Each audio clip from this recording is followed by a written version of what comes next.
Um. Okay, so I might be able to address things. It really depends. Um. Like, I just need to find out what is actually there for sound. Say something.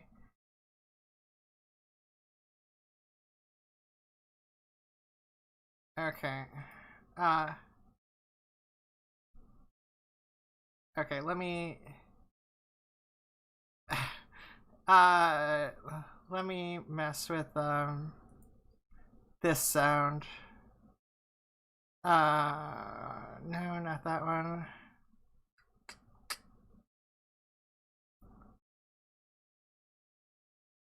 Say something. Oh no, I can't hear you. Or wait, can wait? Did you say something? Yeah, no, I can't hear you. Okay.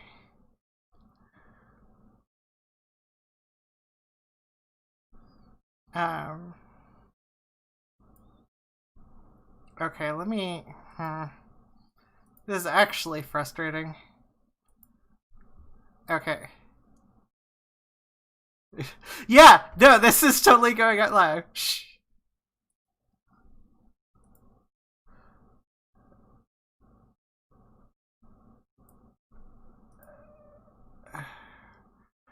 Yeah. So. Yeah. That. Um.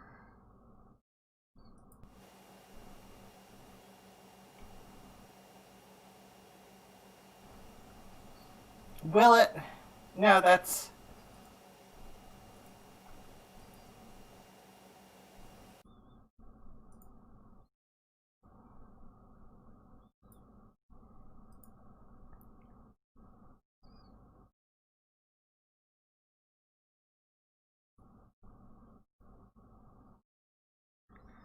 Well, let me.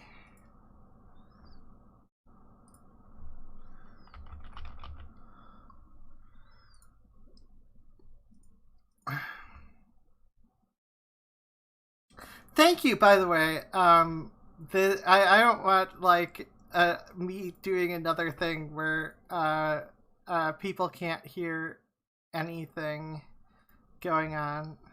Wait, I thought this is what I get for splitting audio.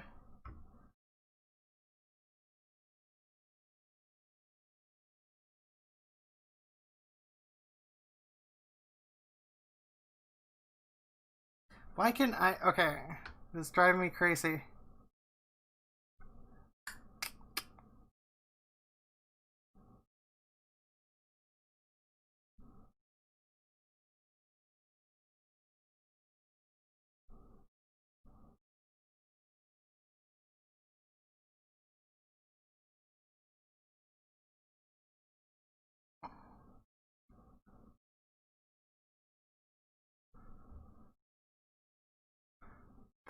The frustrating thing is I can't figure out why it's not.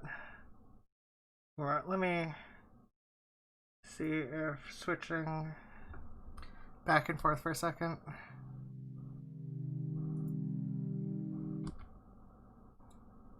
Let's see if that changed my access to properties. Um,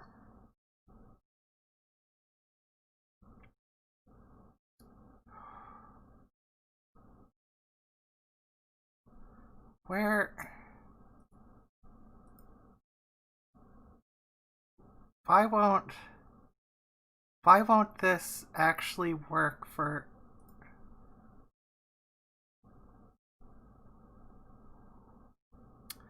Okay.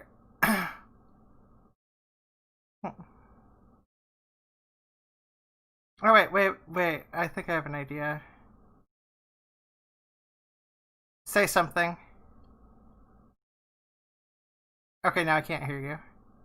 I have to find something where I can. Okay, say something.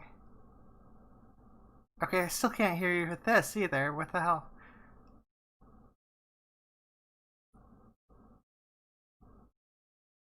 And I suppose this won't.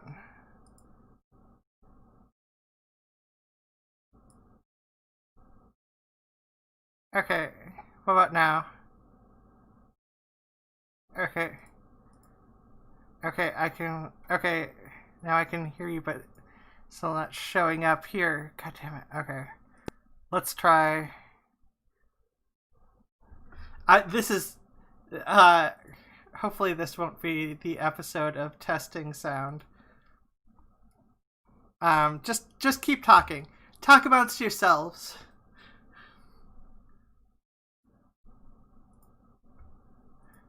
Yeah, but no one can hear you.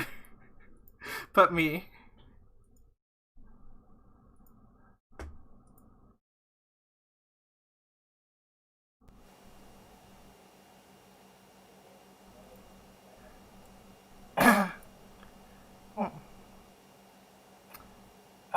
Who are the giants?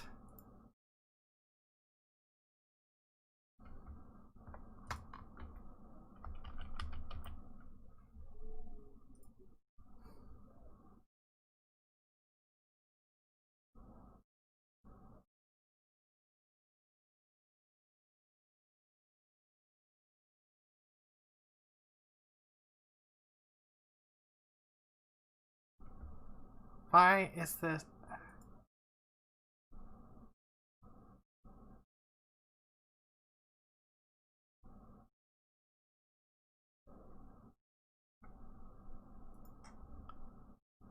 Where? Okay, speakers.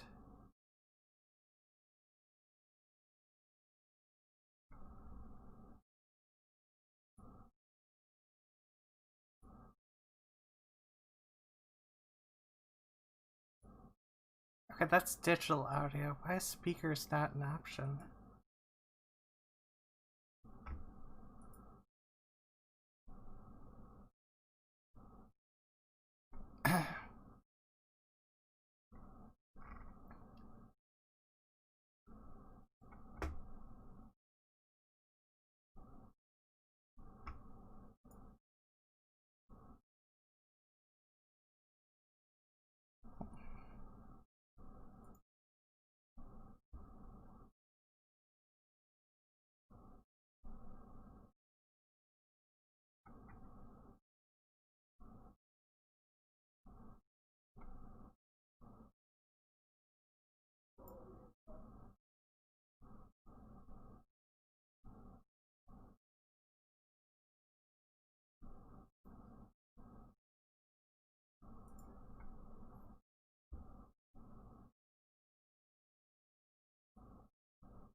What the?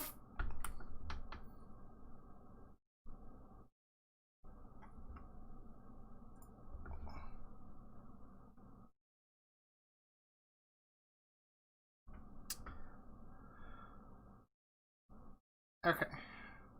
Usually happens when you got send your audio output, obviously.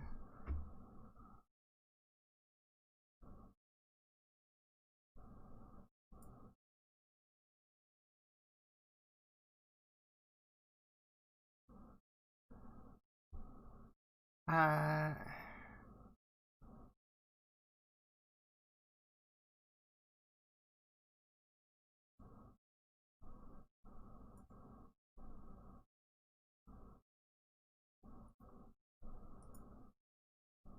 And I hope and I had the same op-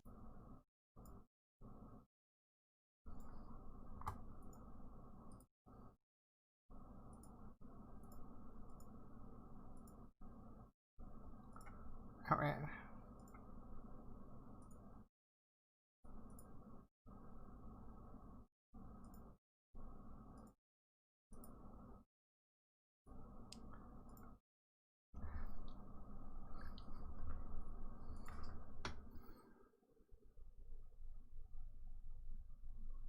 Wait, what the fuck is...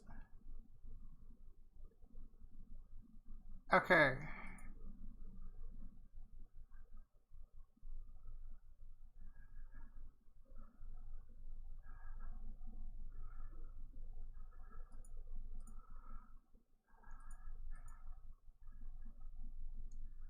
What? Okay.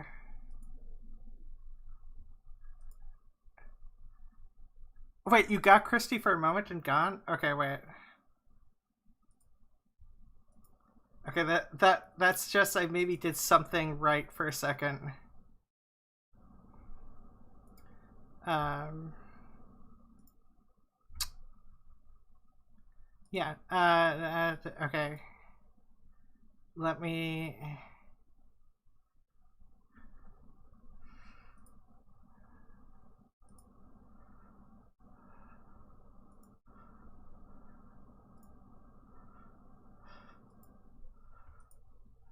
What's Frank? Can't. But why?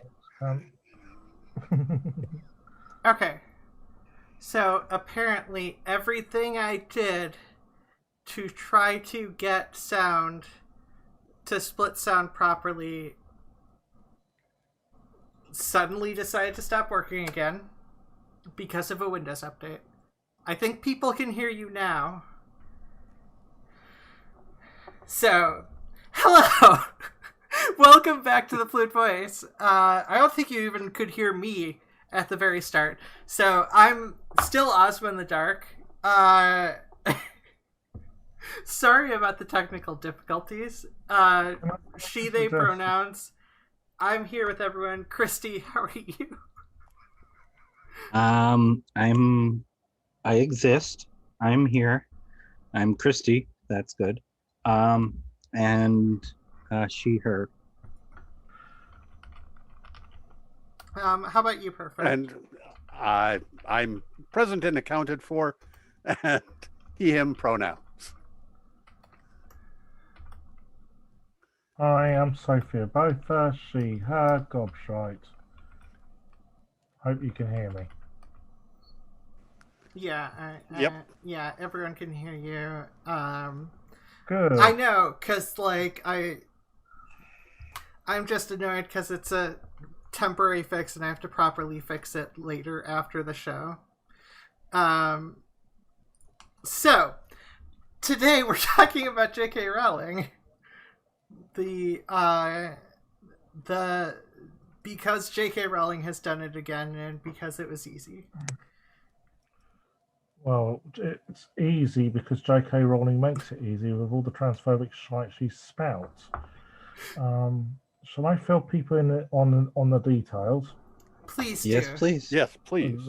Yes, the latest details with J.K. Rowling. So she's just published a book, the plot of which is about about a cross-dressing serial killer. And this is turf porn, because turfs fantasize about the fact that trans women are just cis men who dress up as women to gain access to female-only spaces to assault females. This book has now hit the #1 spot in the UK bestseller lists, which proves A, no one gives a shit about transphobia, and B, cancel culture is bullshit. Following this, J.K. Rowling's been plugging a store, an online store, which sells transphobic merchandise, badges with slogans such as trans ideology erases women and trans activism is misogyny. Mm-hmm. And basically, this is her taking things up a notch, Graham Lyman style, because essentially what she is encouraging is for people to go about with transphobic propaganda upon the person and get in the faces of trans people with transphobic hate. One of the things I've noticed, or not noticed, have as I've been researching all of this, because I've already done 2 videos on Rowling, and I did. I was thinking of doing a third, and I'm like, she always gives herself an out, which is interesting. This particular one, she. Can I just excuse you there? But the thing is, bigots always give themselves an out. Racists always say, "Yeah, I'm not a racist because I've got a black friend." Well, yeah, but what she specifically had was what is it? The switch doesn't burn. I should know this. The switch won't burn. Which she was, and then she plugged the store with that T-shirt, which is full of transphobic things. And everybody's going, well, she plugged that T-shirt, or not everybody. I mean, people who don't understand what she did. Well, she just plugged a T-shirt. I mean, that's an innocuous T-shirt. Yes, my ex-wife has that T-shirt, which she bought from a trans-inclusive store. So the specific reason for buying it from there would be to promote the transphobic store, but you can't tell people that because they don't believe you, because we're being paranoid. She gives herself enough of an out that the and I'm going to use a word I never thought I'd use in conversation, the normies won't get I it. used that word earlier today. Yeah. It's kind of interesting, and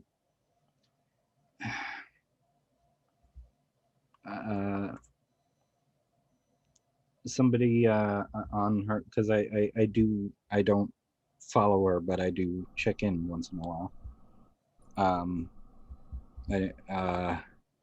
Somebody made a list of all the transphobic things that she didn't do, and it's like it's an entire list of somebody just not getting what actually happened and using all her outs. And I was like, well, this is interesting. If I actually make a third video, this is going in. I think we should take a cue from Prim in chat and just start calling the normies muggles. Oh, please not. Well, the problem is that wizard society is kind of fucked up.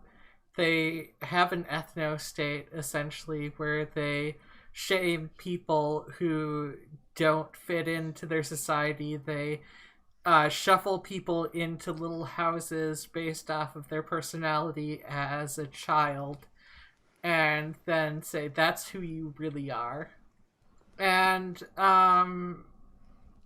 yeah, no, there's a lot of problems, and I don't know if there's if inherently Azkaban is a life sentence, but I get the impression in the books it's always a life sentence, even when the crime is not remarkably bad.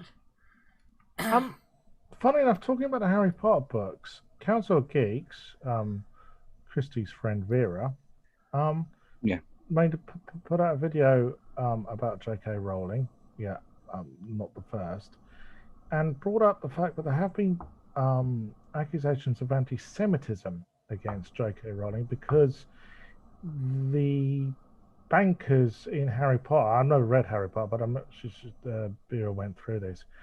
That there are goblins with hooked noses who are all bankers, and yeah, that does feed into anti-Semitic propaganda that the Nazis and various other people have pumped out.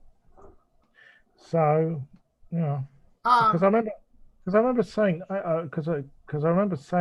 you know, if J.K. Rowling was plugging a store which was selling anti-Semitic propaganda, there would be a far greater outrage, and rightfully so. I'm Jewish. Well, I mean, she just really appreciates the praise of I know she appreciated the praise of a Nazi sympathizer. Also, I was going to point out that her new detective novel about a cross-dressing serial killer is not original. And I'm not just talking about Psycho and Dress to Kill, which were films. It's not even original when it comes to British detective novels. Val McDermott published a novel back in 1995 called The Mermaid's Singing, which is about a transsexual serial killer. That's it. Okay, I knew it sounded familiar. I knew it read familiar, but and it is hideously transphobic. I've read it. Yeah. Basically, the synopsis of that novel was that the person, the transsexual woman, had transitioned, and no one had fancied her, right? And so basically, she was going around killing people who rejected her, right? But in all this, Ralph McDermott makes the point that, this is because they didn't go through the correct procedure to transition. In other words, they went to a private psychiatrist and had surgery privately. That point is made in the book, and that is what there's various other things which I would describe as transphobic, but that's what really got up my nose. Well, that you're only you can only properly transition if you get government approval. Now, I'm not a rampant anti-government libertarian, far from it, but I would say there are many reasons why people go through private means, even if there is universal healthcare. Mainly because it's more expedient to do so. Yeah. Well, J.K. Rowling's the book itself actually does have the line that dresses shit. I had it memorized. Because dresses a woman to get or dresses to get close to women, and because they'll let their guard down around another woman, which is like, okay, so wrong.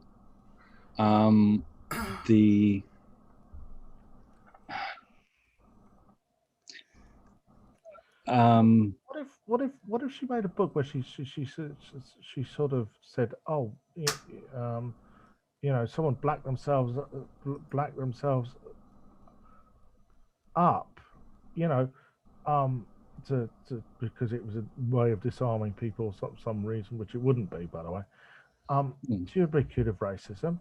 If she said that someone, dressed like a rabbi, to kill people, she would be accused of anti-Semitism. Yeah. I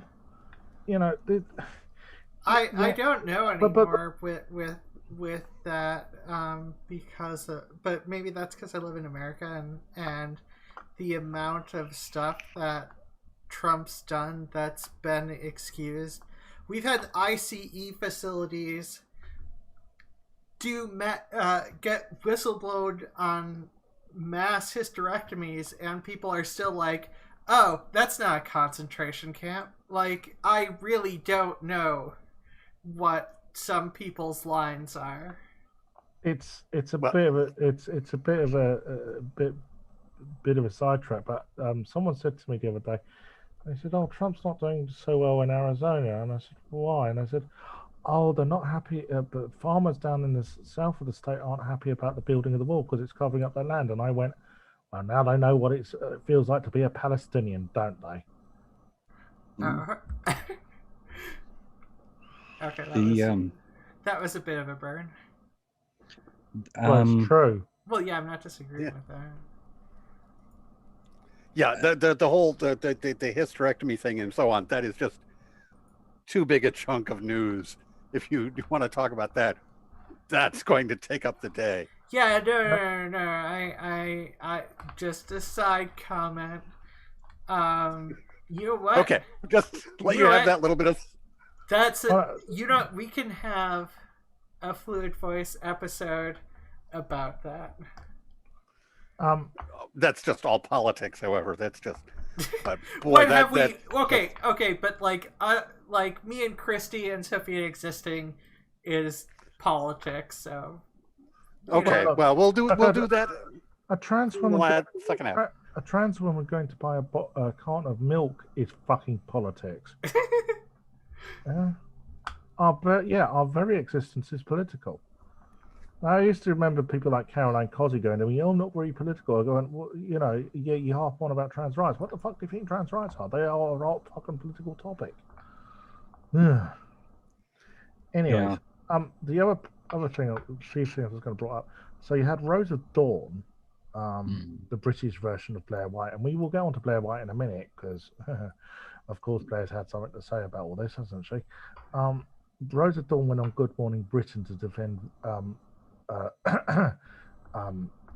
J.K. Rowling. Well, we always have to have our Auntie Thomasia True Scum bigots, don't we?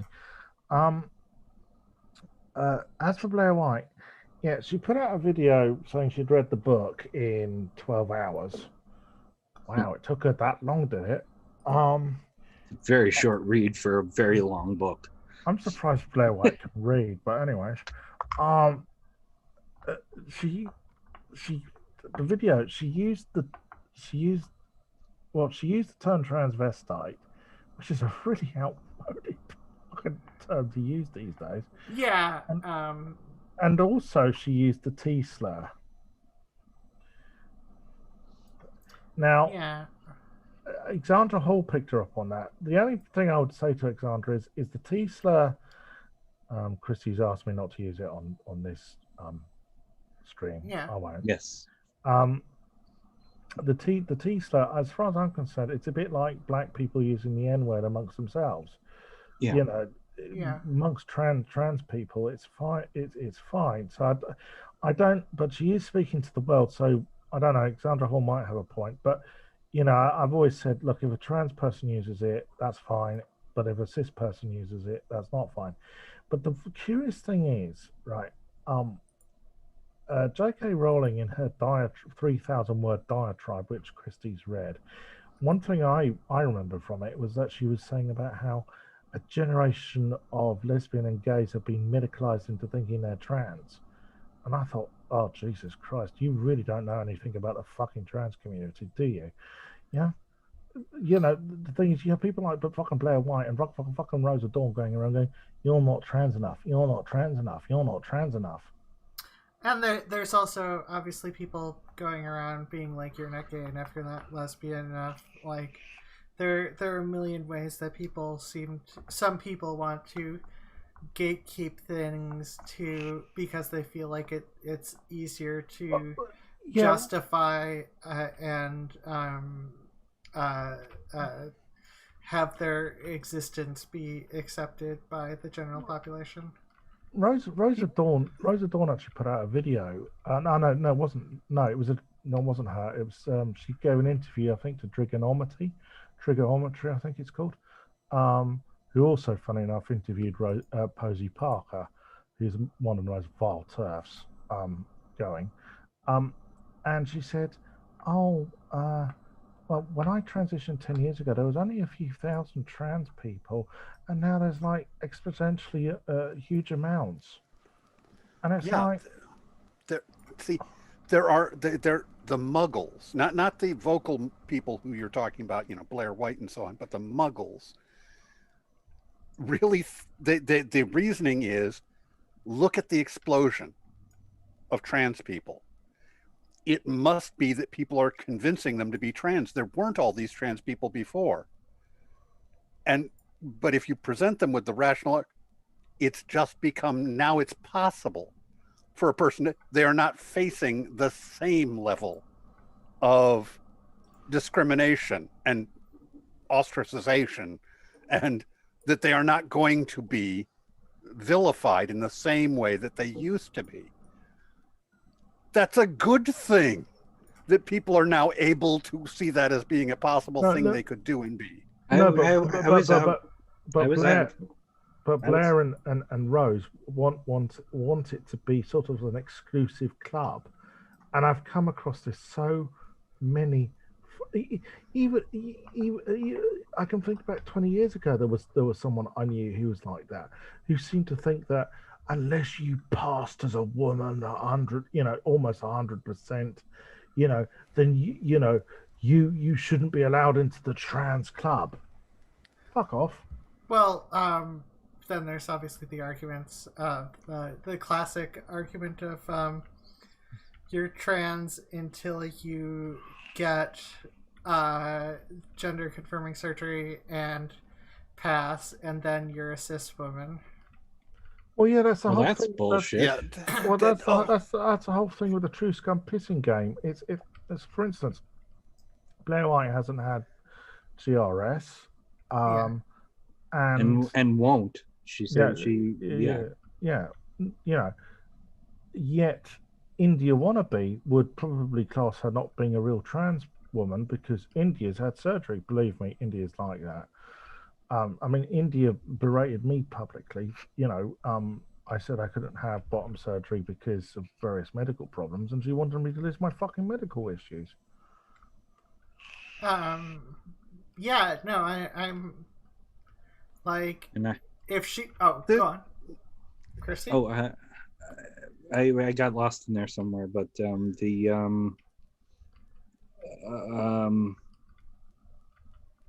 mean, there's, oh, right, I was out for a while in the early 80s.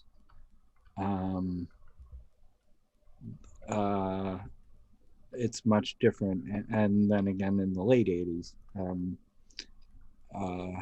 So the I mean, coward me all you want, because I do, but the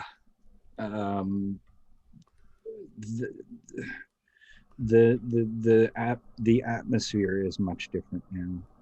It's I felt safe coming out. Yeah, as people should be. There's a very simple principle at play here, which is you don't get to decide what somebody else's gender identity is. Yep. Yeah. That's all. They don't have to qualify for you. You get to decide what you're willing to think of them as. Okay. Fine. They don't get to tell you what to think in your head. But that doesn't change that you don't get to tell them what their gender identity is. They're the world's foremost expert on that. Well, yeah, I mean, obviously every person knows themselves better than other people know them.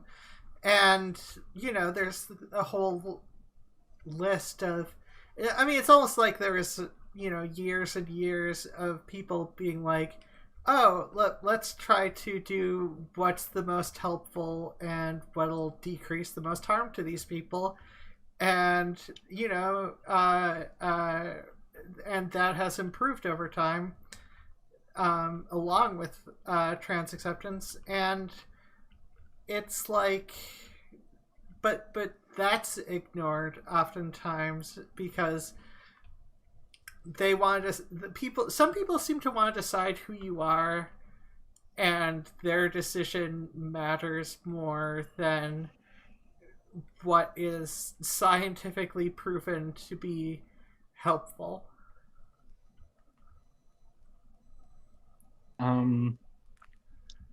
Yeah, one of the reasons I don't want to make a third J.K. Rowling video is, of course, whoever is doing searching for the name,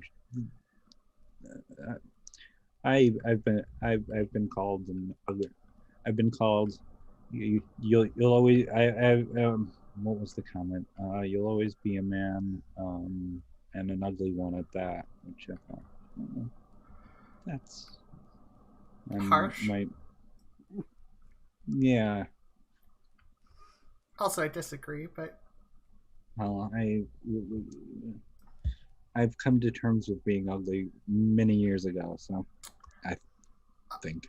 Well, I mean, that was like the I mean, to some degree, I mean, obviously, I don't consider myself like Lita, but before I transitioned, because a lot of my problem was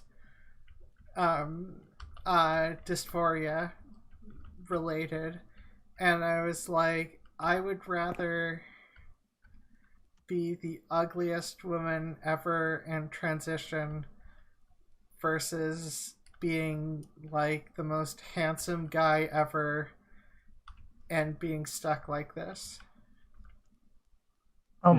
Well, one of the reasons I didn't transition until the age of 36 was because I basically had to disassociate myself from the trans community because I was scared of all the fucking well, we didn't call them true scummers back then.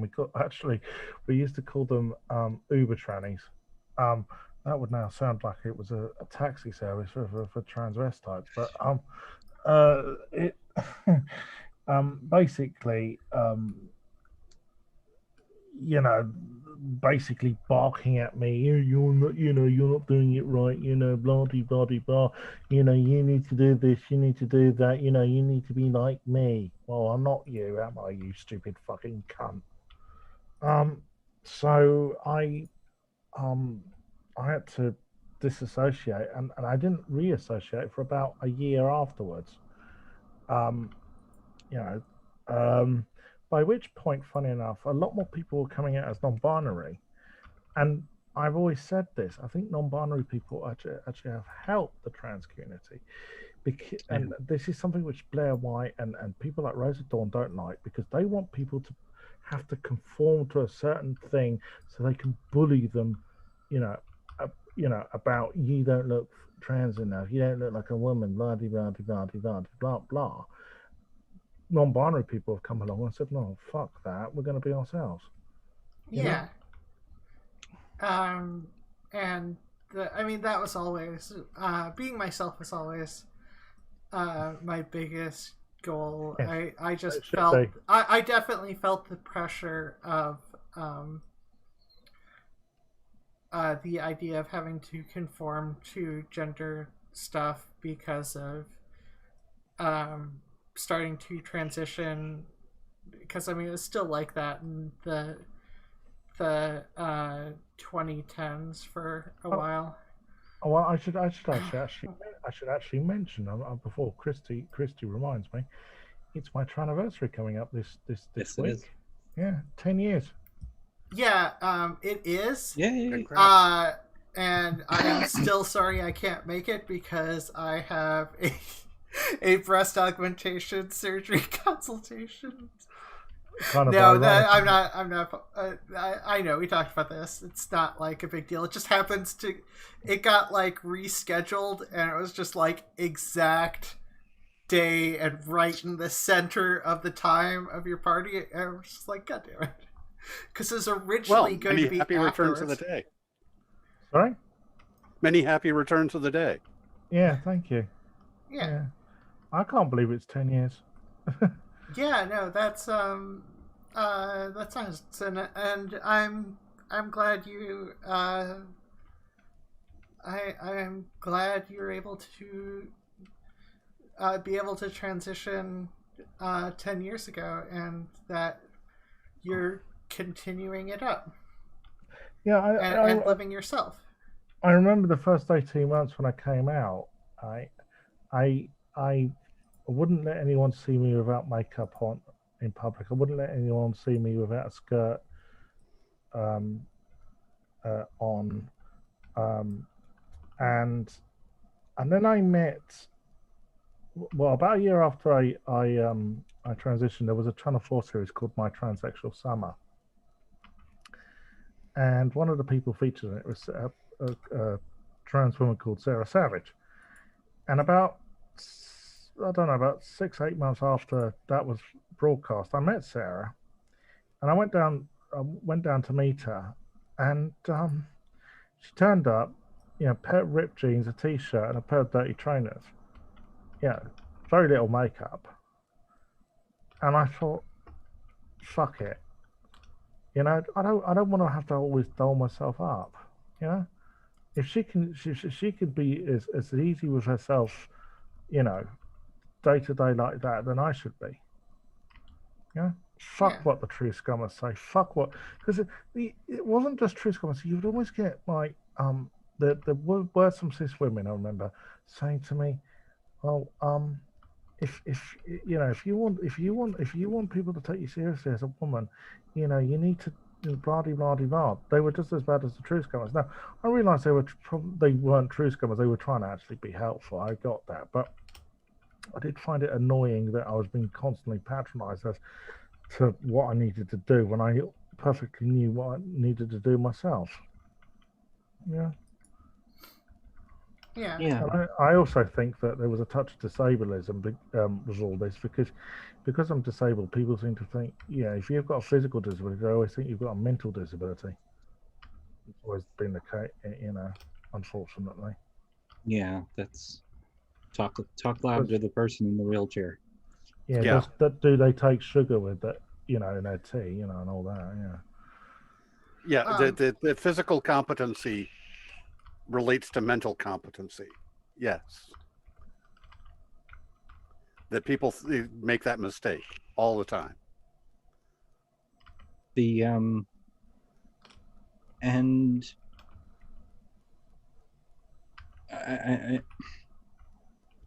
I have two things because I want to get back to two things Okay. specifically. One thing that has stuck out at me about the JK saying that this stuff is recent for her, fairly recent for her, is the dormitory stairs thing where they go to the one, you know, boy or girl, and so they were perfectly safe from each. Well, the girls were perfectly safe. Is pretty much how it goes in there. And the only reason this sticks out to me is because my headcanon for years is one of the. I'd like that because then I could, you know, it would go to the girl thing and I could prove, and that would prove it. But that's not what she means at all. Yeah. As I'm thinking about, I was thinking about it earlier today. And it's like, well, my headcanon is like really disconnected from what she actually was saying there. I'm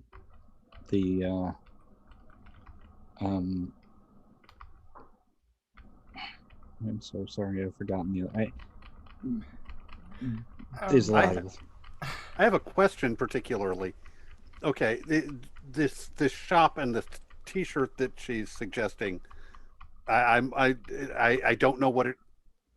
I haven't seen a picture of the T-shirt. I have no idea what it is, but people apparently feel there's a T-shirt that was somehow central to this.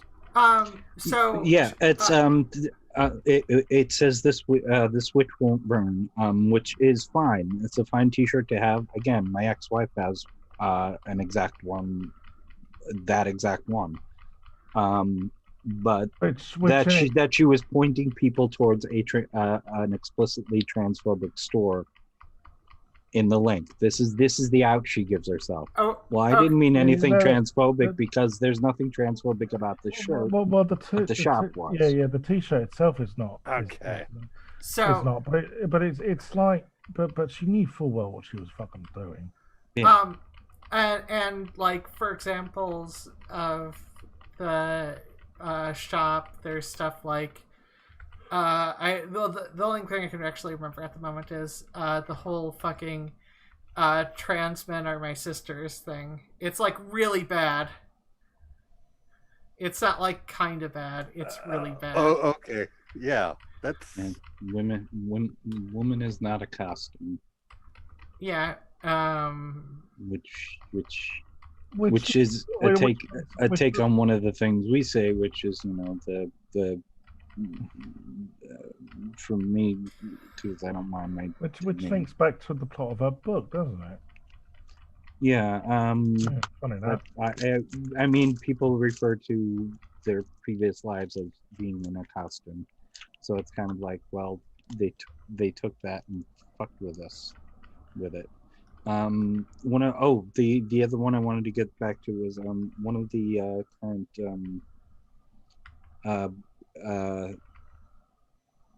arguments, I suppose, now is the born in the wrong body thing. Which this is one I don't get. So Monroe Berghoff has stopped saying that. what's that? Monroe Berghoff, there was a Pink News article. Let me get it out. Hold on. Yeah, Monroe Berghoff explains why she no longer tells people she was born in the wrong body. Yeah, I did read that article, but I mean I know that's not the way it is. But it's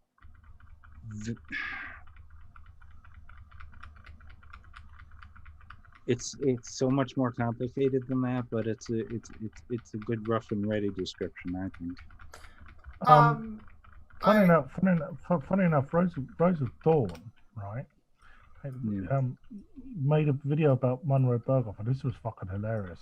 She goes, Monroe Berghoff has taken steps, has followed the lead of people such as Paris Lees in being a professional trans woman. And I thought, Rose, what the fuck are you then? For fuck's sake, what a fucking hypocrite! Criticizing other trans women, getting paid for talking about trans stuff, and what's Rosa Dawn, getting paid to do? Oh yeah, talk about trans stuff. Well, here's the thing, and I mean I know the three of us would know it, but for the other person in the room, and whoever else is out there, the born in the wrong body is not the way it is. I mean, every trans person is different, but I don't know what caused me to have gender dysphoria. I just had it, right? I just knew that I was a woman from like the age of 4. Yeah. And that I had to do something about it. And the reason why I took the age of 36, well, partly was because I grew up in the era where there was rampant homophobia and transphobia. Mm-hmm. And for those in Britain, will know that era as section will remember section 28. Which it seems we're going to be returning to in this country, unfortunately. Well, anyways, and even when I got to adulthood, because I'm a disabled person, I thought I needed support. But, essentially, due to mindfuckery and bullying, as I said, it took me to the age of 36 to transition.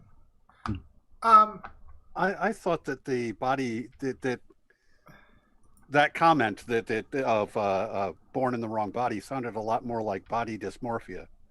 That you just that would be like a different syndrome, description of a different syndrome. That would be a psychological syndrome where you feel you're in the wrong body. So let me explain my view of things, because in terms of the quick and dirty is the way I would describe it as well. I'm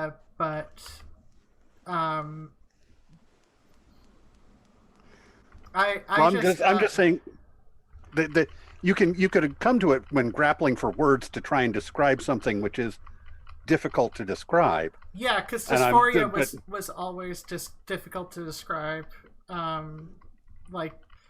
until people more often talked about it. I used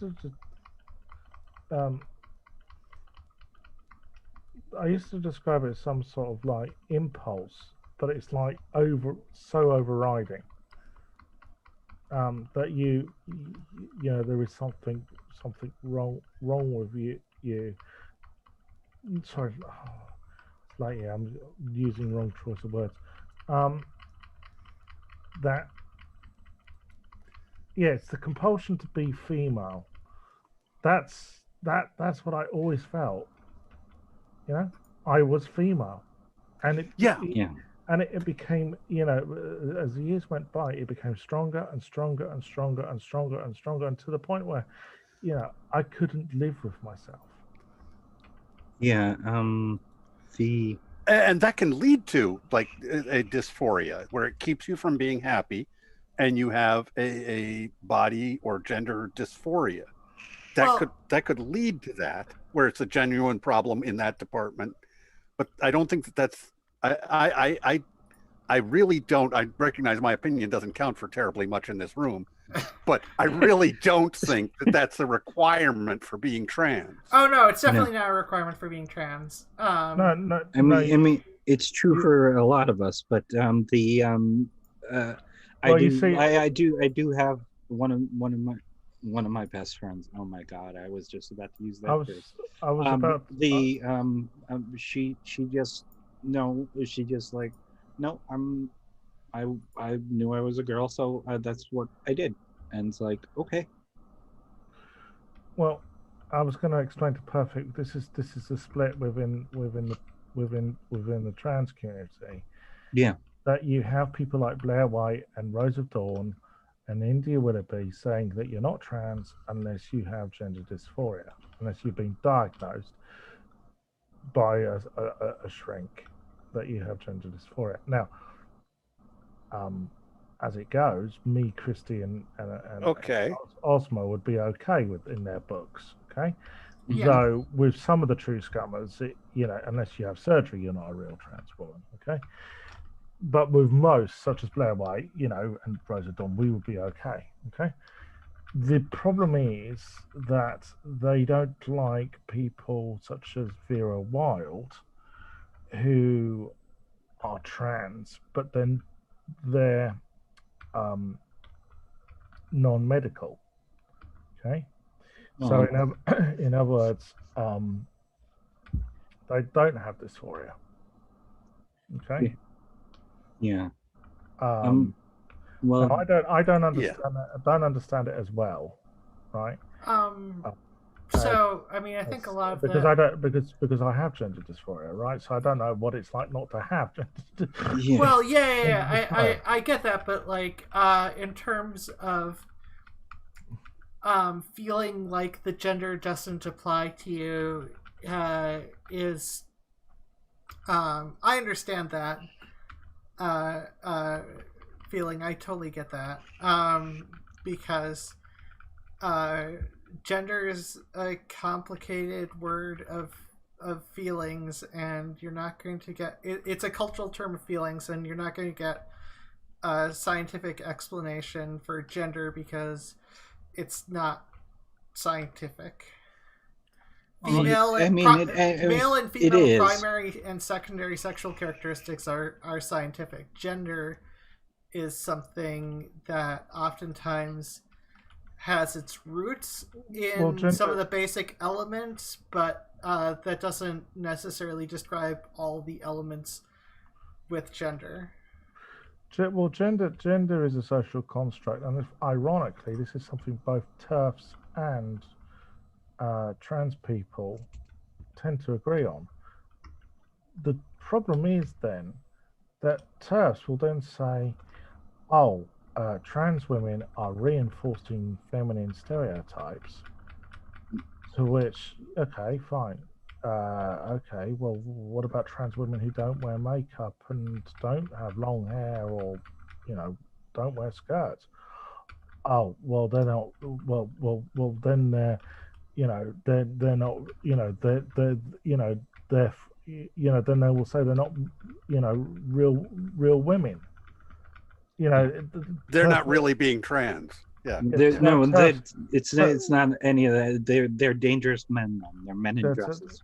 You see, TERFs will move the goalposts when it chooses them, right? It's either you're reinforcing feminine stereotypes, or you're not making enough of a fucking effort.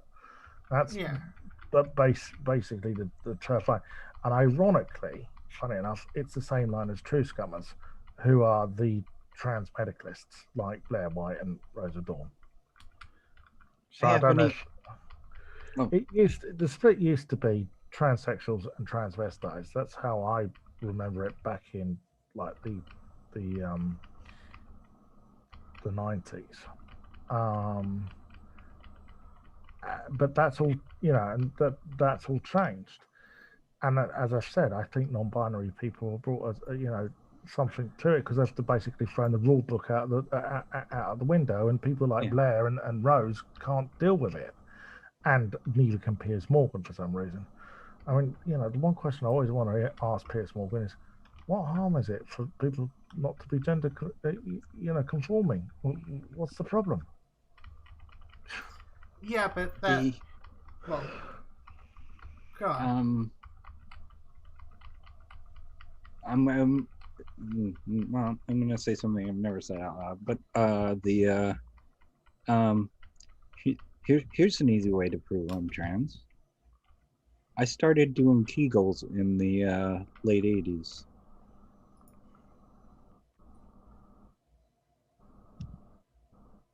There you go. I mean, that's my body has always felt like that was not what is there is not what is there. It's hard. It and getting into the very personal parts of it are sometimes. It is very personal, and I'm still being a little bit coy in the way I'm describing it, but this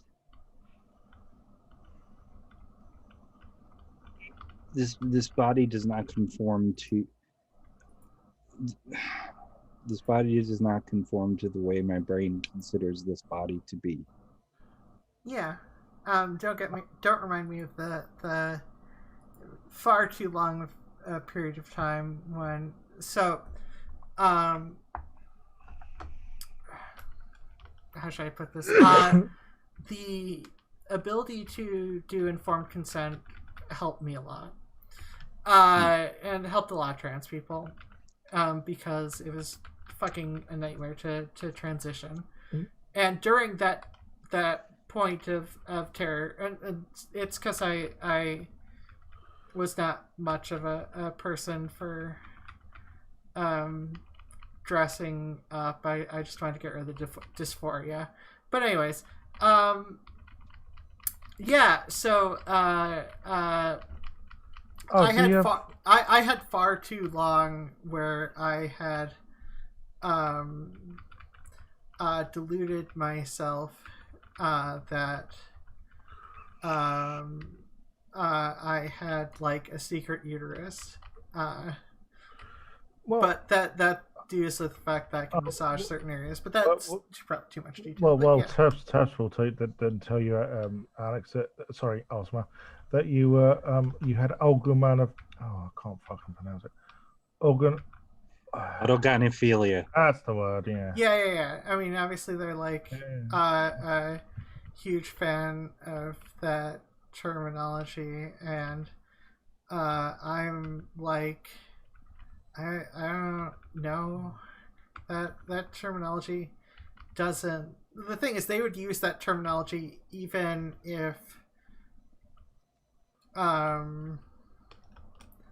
I was asexual and never got horny.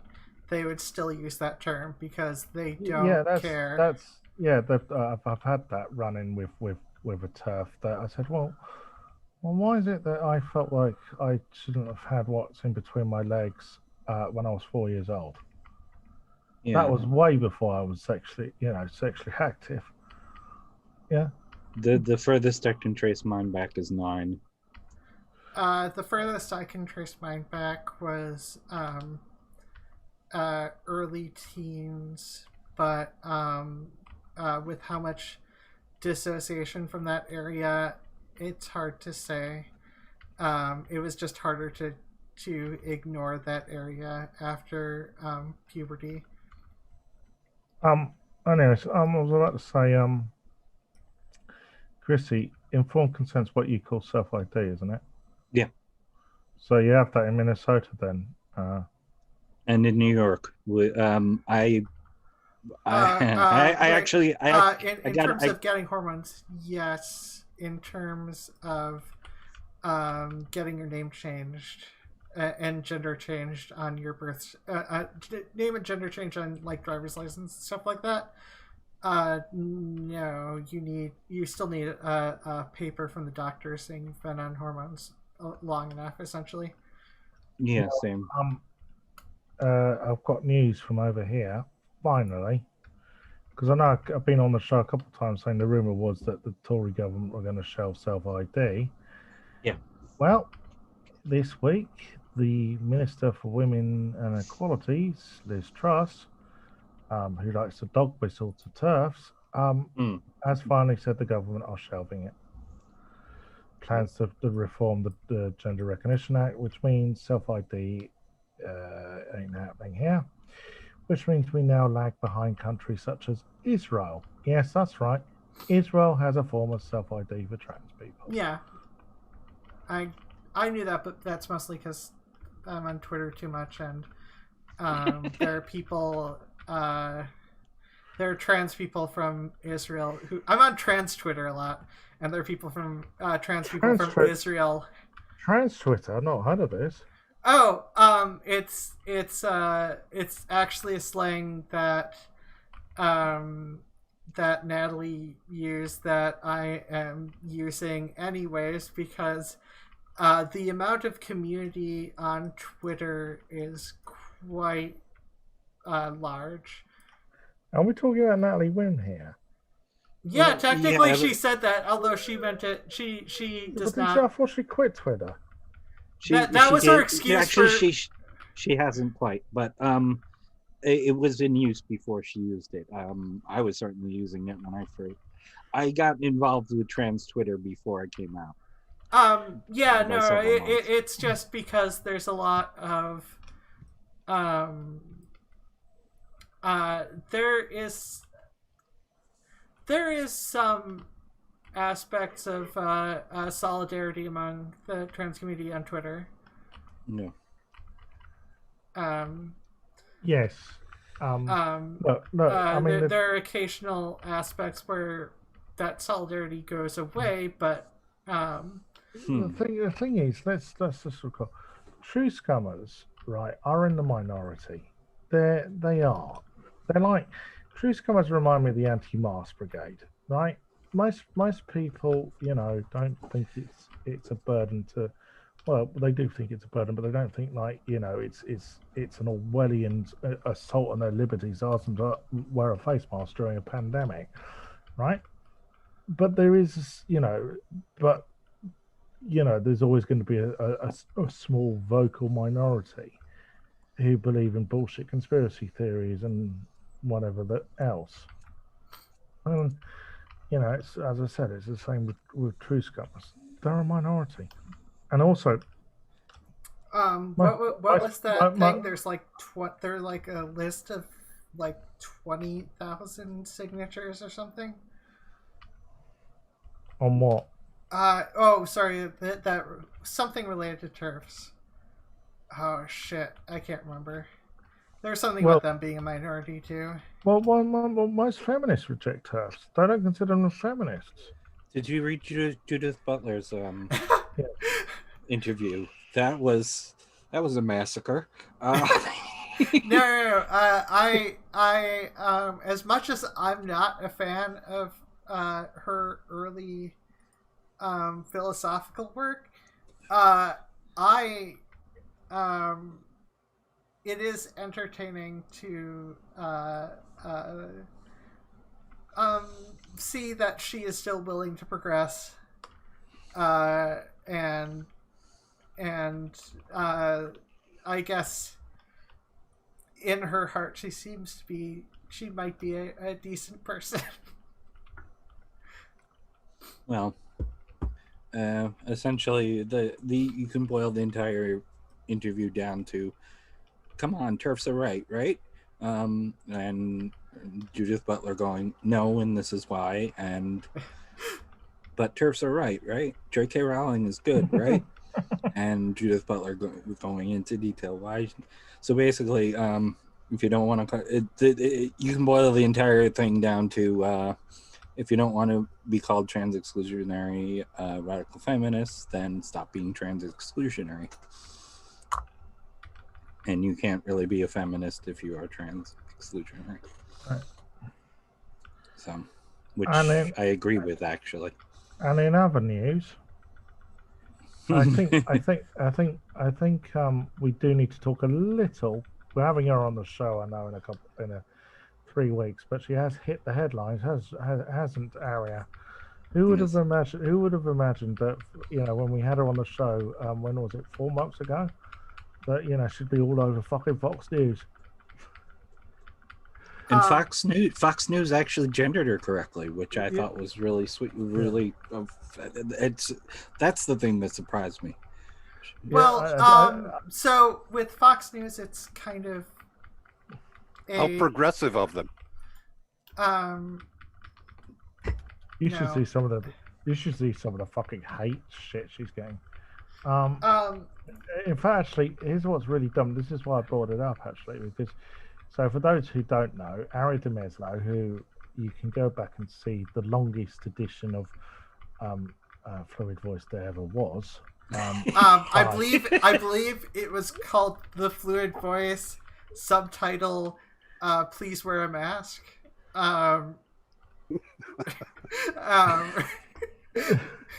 Yes. No, there is a lot of that argument. When we have her on, we should all appear on camera wearing face masks. No. The Fluid Voice, Bring Your Own Lunch, was also part of that edition. Okay, there we go. I'm ready. I mean, it went on for 5 hours. Yeah. I mean, when we started, it just got dark here, and by the time we'd finished, it was light.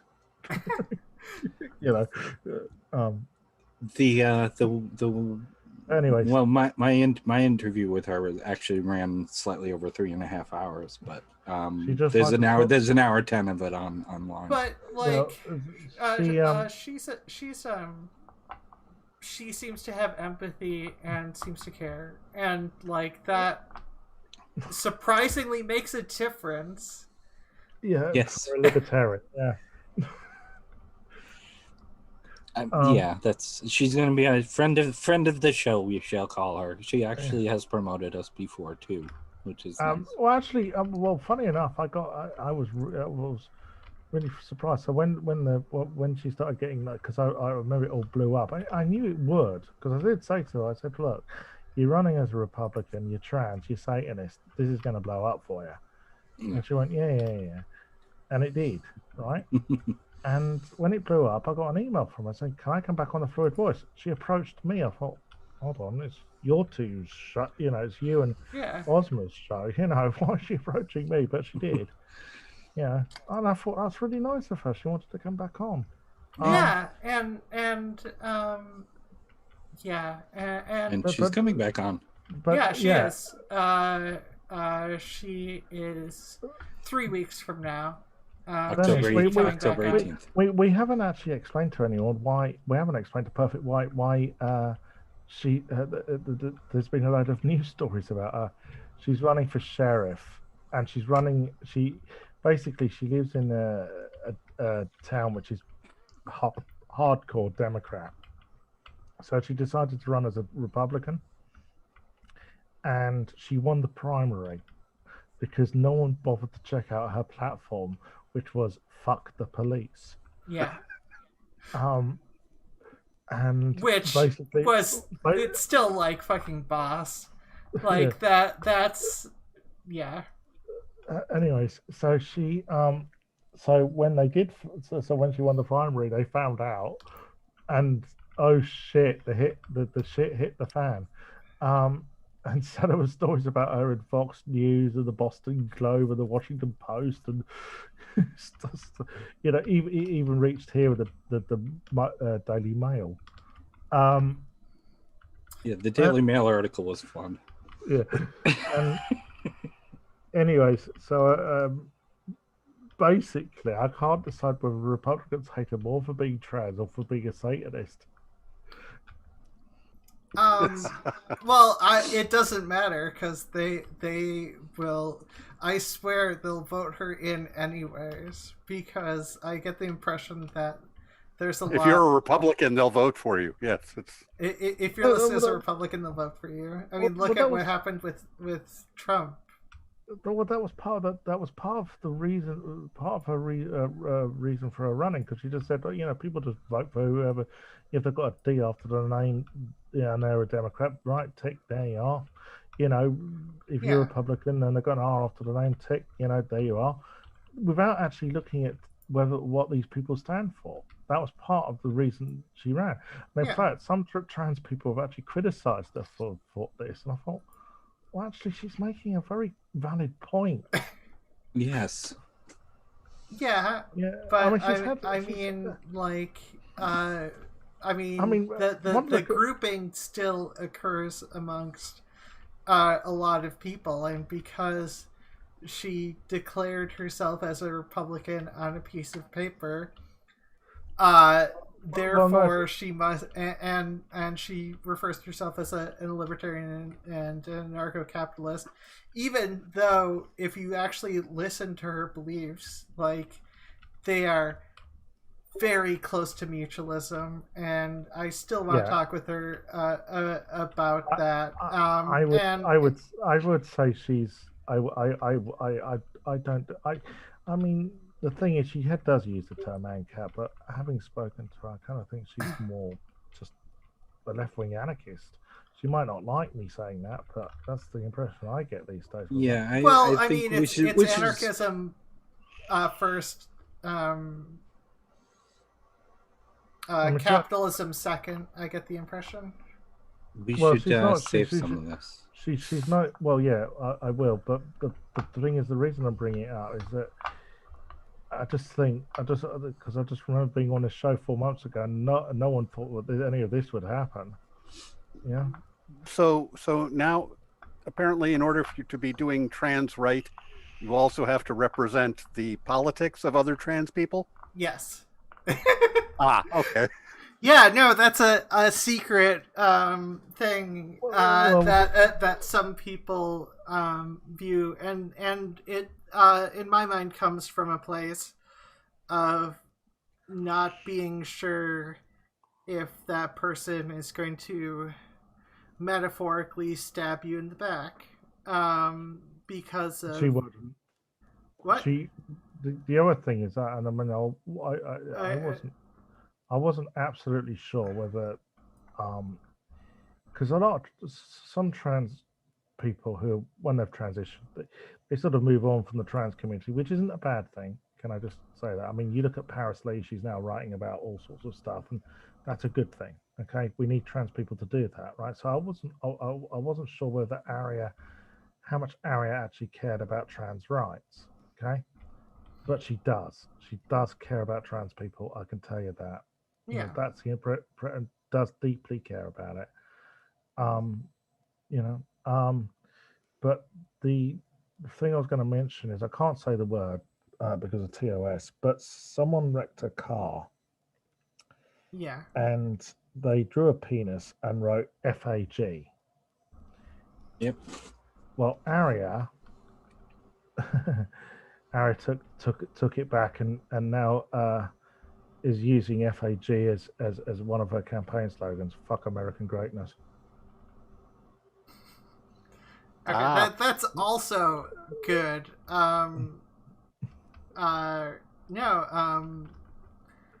That's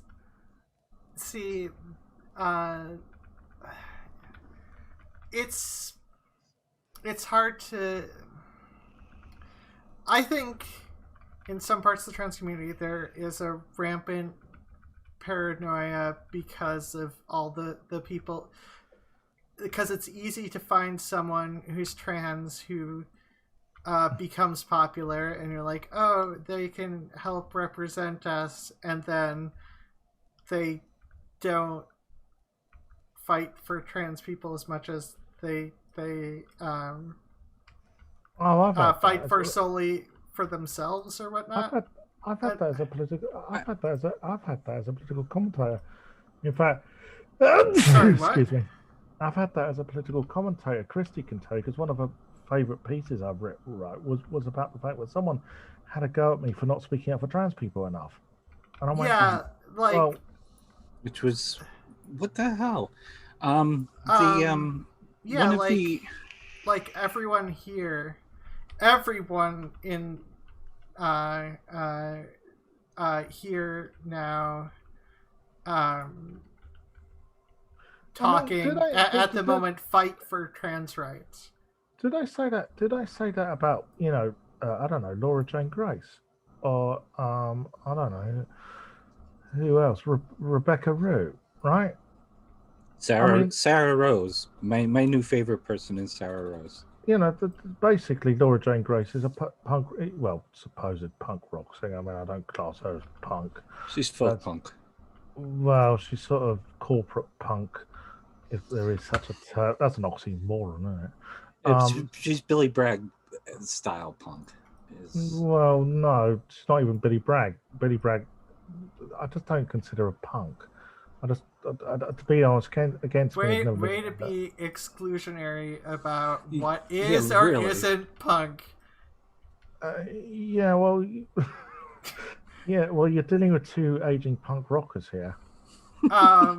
Yeah, the whole thing of not dealing enough for trans rights is dicey, I think, because if somebody is a Hispanic reporter and somebody says you're not dealing enough with Hispanic issues, they're allowed to say, yeah, go tend your own lawn.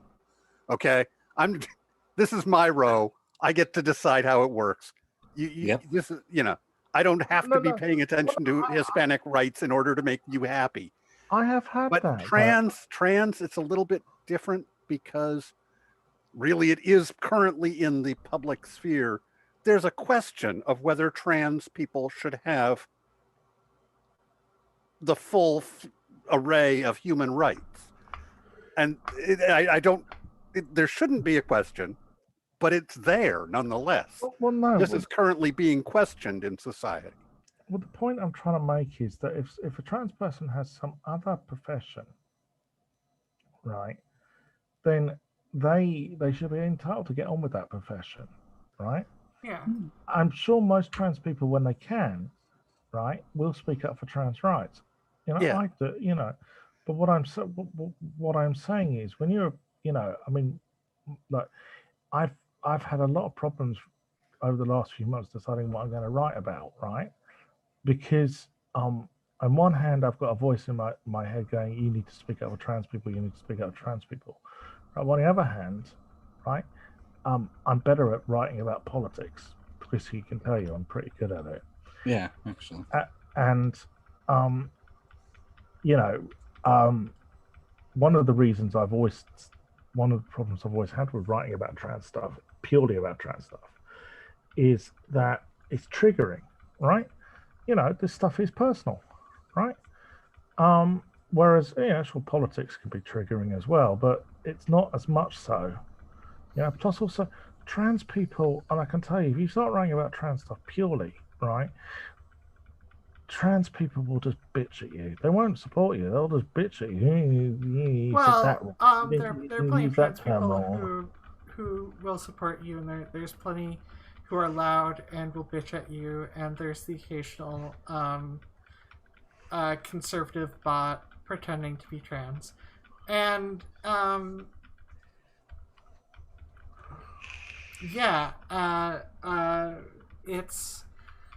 it's a mixture, because a lot of people have been hurt by society and don't necessarily know who they should trust, so they get over zealous and over concerned. And we talked about this slightly, the idea of being the perfect trans representation, because no one is going to be perfect except perfect, but that's another story. That brings me back to Aria, because one problem is what seems to be going on is that Aria has got a lot of support, right? But there are sort of respectability libertarians. You know, the libertarians who sort of say, we need to calm things down. We don't need to be, you know, so off the wall. You know, blah de blah de blah. We need to be taken seriously. Blah de blah. And you get that with trans people, right? You do, Yeah. right? Now, in the trans sense, it probably is a it has more volition, because I get it that a lot of trans people, there are trans activists who work their asses off, who lobby, you know, politicians and whatever else, and in comes, you know, someone like myself, and they feel like I'm upsetting the apple cart, which I get, right? But on the other hand, right, I think there needs to be this sort of acceptance that there are some trans people who are very angry and frustrated with the way things are going, and I am. And that needs to be expressed. People need to hear that. Yeah. Well, I mean, the biggest thing that I felt always, with a lot of this stuff is that humanization is the death of fascist reasoning.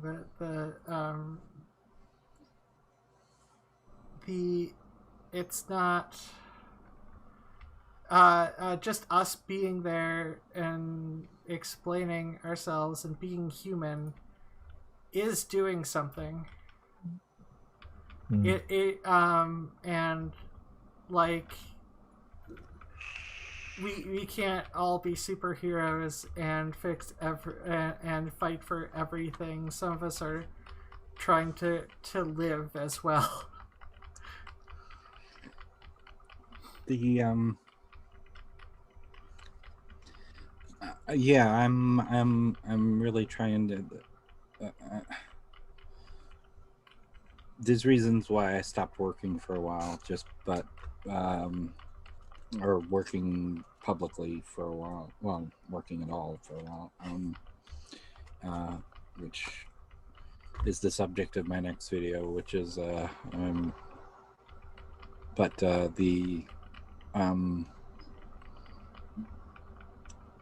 really want to move on to doing other things. I have other interests.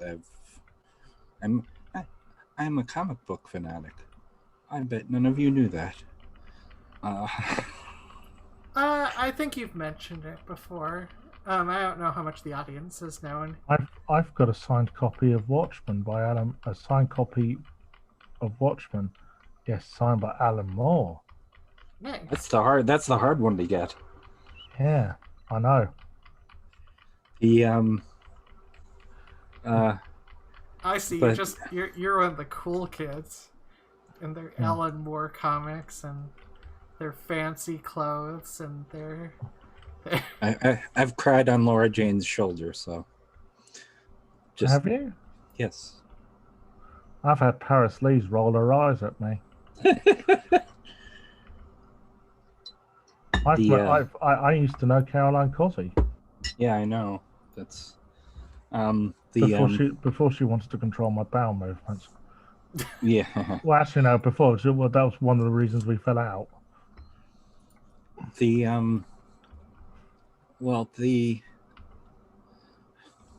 I've gotten lost now. Okay, then I'm going to take over.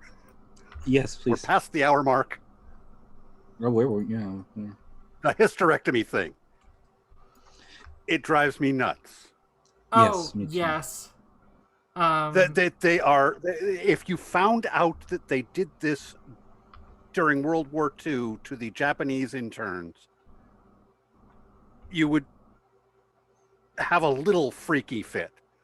But it lies. That's 70 years in the past. That's some Nazi concentration camp bullshit. Yes, it is. Especially when they said about it. they're giving people hysterectomies without informed consent. Yeah. And why is it they intend? And Why is it not whether enough- they're medically necessary or not is seriously an issue. It's the without informed consent that frequently there's actually a language barrier. It cannot have been explained to them. No. It cannot have been explained to them what's going on, but they're doing it anyway.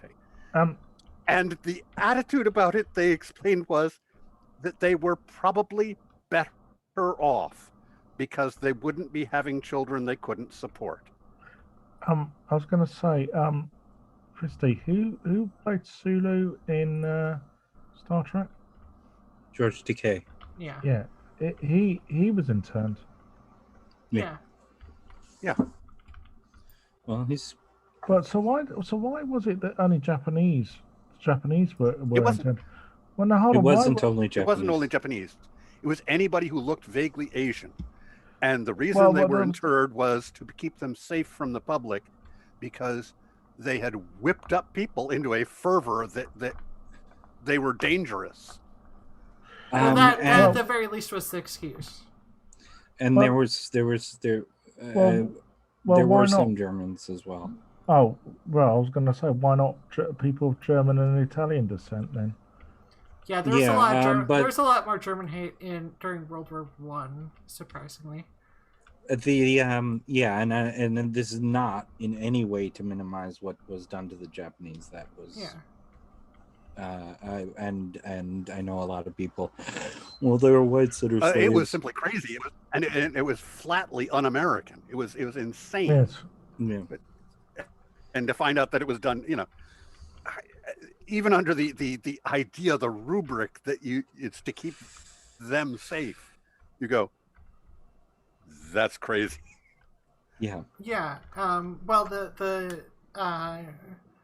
yeah. Well, I mean, that was essentially the excuse you just mentioned about the hysterectomies to keep them safe from having children. And no, that's Well, I want to World point War out to II you that if you were concentration camp trying to prevent Jewish people from having children.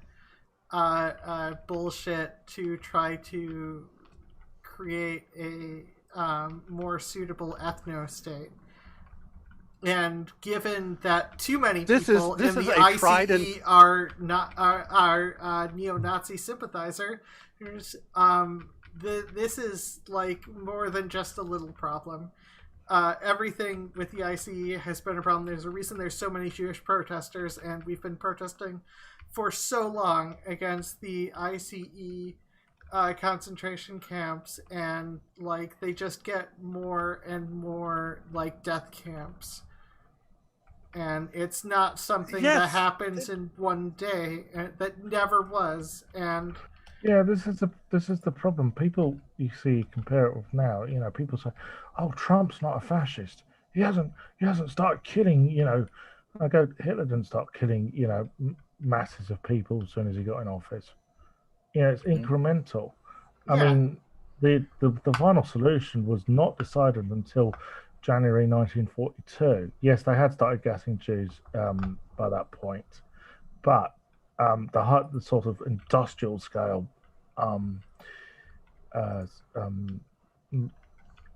gassing, that's when that was decided. And I don't know what's more disturbing, the fact that the Nazis killed 6 million Jews and fuck knows how many other people, or the fact that the Nazis decided it over lunch in less than 90 minutes. Or the fact that half of Americans don't know that off the top of their goddamn head. Well, obviously, I can appreciate the comparison for what it is, but I just go, you don't need a comparison to the Nazis or a worry that this might go further or represent a next step. Right now, this action would be prosecutable as a war crime. Yeah. Yes. That's crazy that you're doing. You go, but we're not at war. You go, like, that makes it better? I like one tweet I saw, which is the reaction to hearing about women getting forced hysterectomies is not why aren't they doing vasectomies too? The reason you're not doing vasectomies too is because this is a tried and true method for instance, reducing the cat population in a given area. Is you capture the females, you fix them, and you release them back into the wild, so the males will frustrate their efforts with those females. Yes. I was going to. But if you just remove them, the males will concentrate their efforts on the females that remain. So it's you've only limited the problem a little bit. This is much more effective because you get Sweden had a sterilization program for people the Swedish government considered undesirable right up until the 1970s. Yeah. So this stuff was good. This stuff was going all over the place. I mean, it's disgusting, and it is a war crime. It's a eugenics program. Yeah.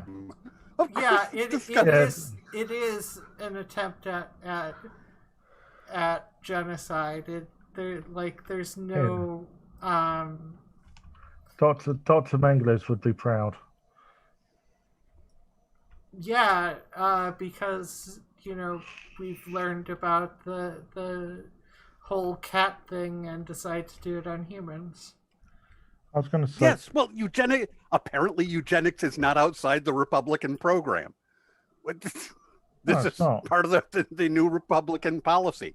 Yeah, but you know what the Republicans are going to say about this revelation. They're going to go, yeah, well, the Democrats were in government then. I don't fucking care. That's I don't care who started it. No, I know. Perfect. You don't, and it's wrong. Whoever it was, but what I'm saying is, that's what the Republicans are going to say. They're going to go, this is Franklin G. Roosevelt's problem. No, they're saying Obama started all of this actually, which he did not. What are we talking about?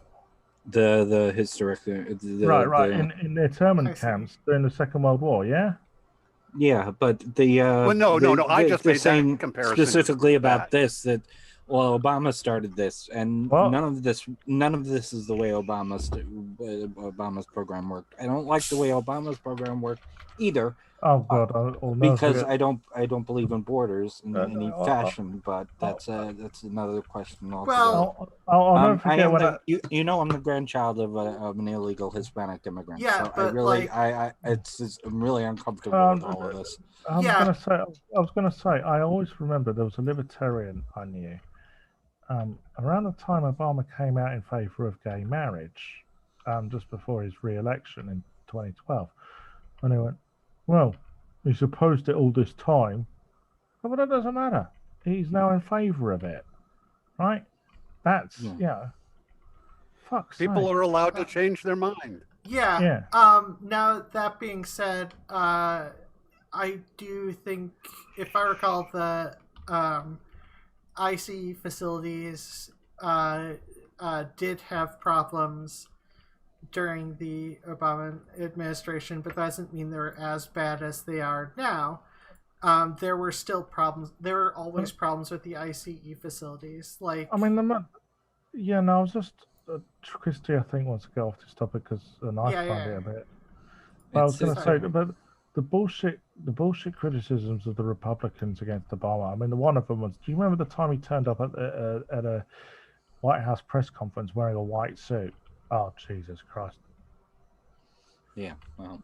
I mean, the amount of complaints there were about bullshit things to do with Obama. As Bill Maher pointed out, right, there was one word they wanted to call him. It began with N and ended in R, and it wasn't nation builder. Right? It's fucking pure fucking racism against Obama. That's what it was. Well, right?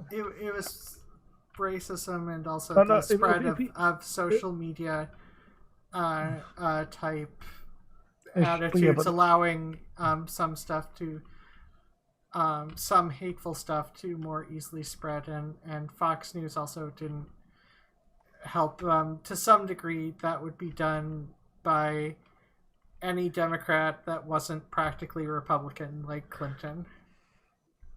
I was gonna. So I'm not gonna have that argument. So with what? anybody. Okay. So okay. That's Well, probably... let's talk. Well, I mean, let's talk.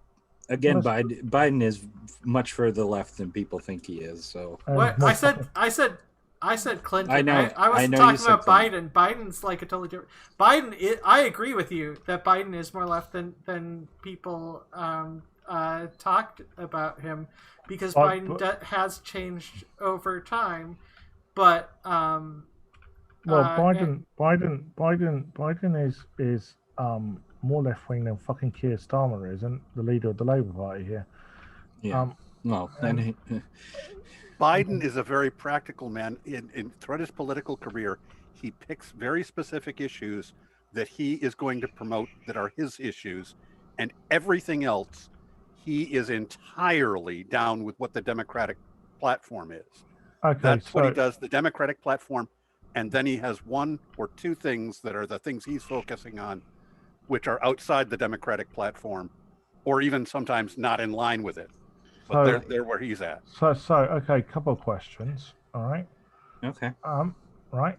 Do you think Biden will win? Yes. And do you think? Oh. on. I don't know, but go on. Perfect. I think Biden will win, but Yeah. I thought that it was Clinton's election to lose too. And if he does win, do you think Trump will try and pull a coup? Yes. Yes. I don't see how he can not with what he's been saying. I think that he will challenge it, and he will feel that he's already said that he has checked out the legality for taking it and appealing any loss to the Supreme Court. No wonder he wants to rush through this confirmation. Yeah, that's since he's been trying, since that has come up, since Ginsburg's death, he has said that he's been checking out things too. And he's actually said because we need to win this election, we need this person on the Supreme Court. It's like, what? Wait, what? Hold on, there are 4 steps before that. Well, here's the other. Here's then the most logical. Do you think he'll be successful at pulling a coup? No. I don't know. It's wait. What do you mean successful? Define successful, because success involves a different thing. Someone can be successful for a month or two, and then things. Because like if you, I don't know, ripping up the Constitution and suspending Congress, prior to Bush, I would have said that you could not have pulled a political coup and assumed the office of the president in America, but Bush did. But that was such a narrow circumstance that.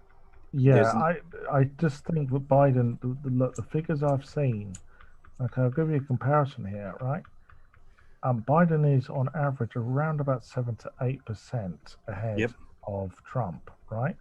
Do you know Bush was ahead of Kerry by an average of 6, and he gave Kerry a pretty good kicking. So I would imagine that things will tighten up, but I think as long as Biden's victory is decisive, the military are not going to support Trump. They'll probably escort him out of the White House. As a matter of fact, actually do not support Trump. Well, the idea of Trump doing that. It would be federal marshals, first of all, not the military. Well, some of the things that a Marine who is in charge of, he's in charge of the security at the White House. And one of the things when he was questioned about it, and I got to read some of it, and you can hear the military speak. He was making it very clear, my duty is to do the White House thing and so on and so forth. If he's no longer the president, he's no longer the president. That's the rule. Hold on. I thought the law was the rule was they're obedient to the Constitution. That's the highest law in the land, isn't it? Yes. Yes. But the Marines who the honor guard Right.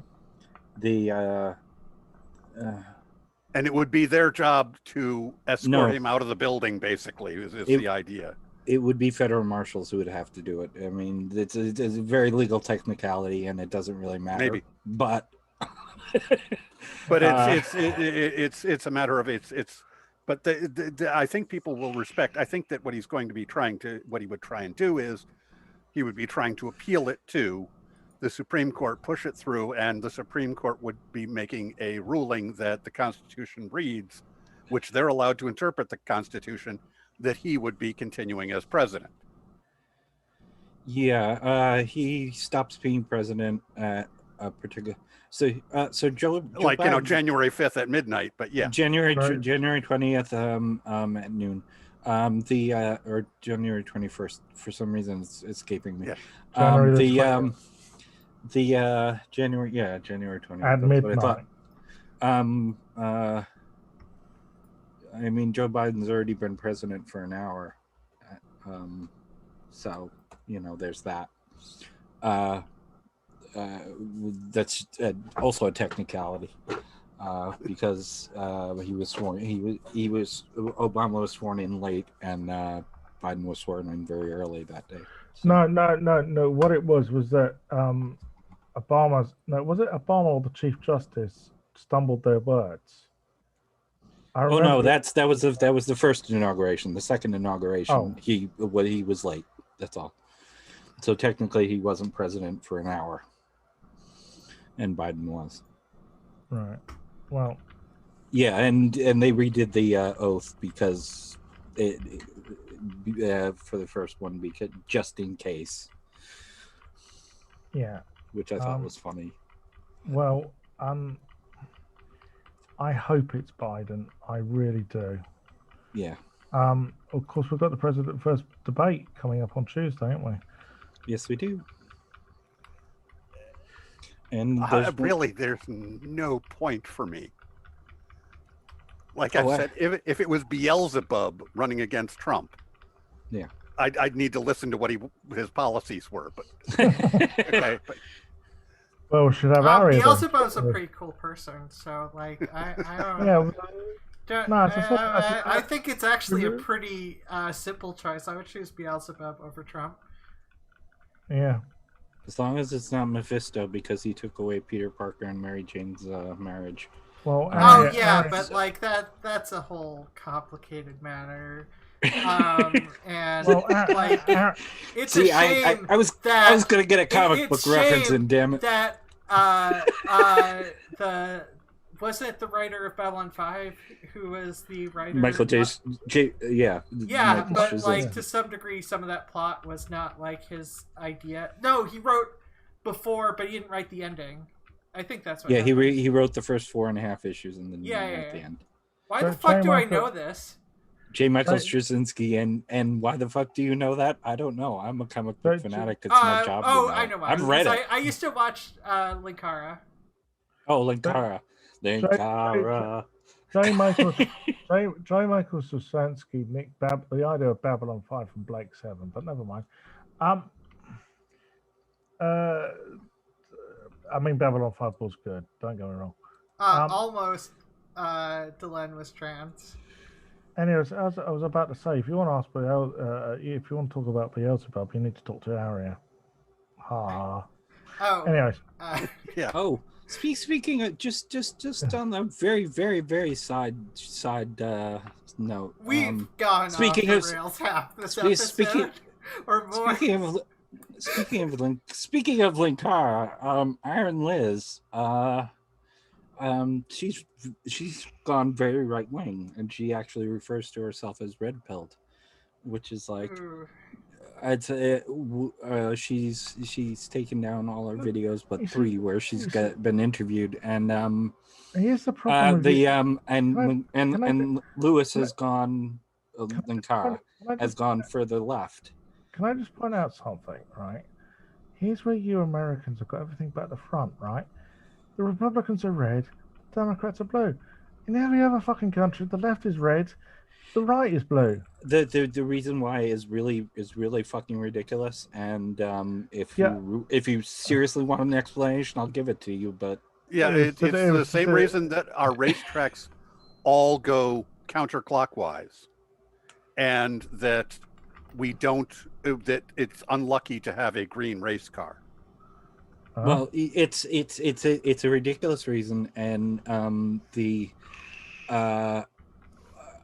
initially, well, fine, I've already started talking about it, so what the hell? And initially, because it was the 2000 election is where it started. No, and it was 1976.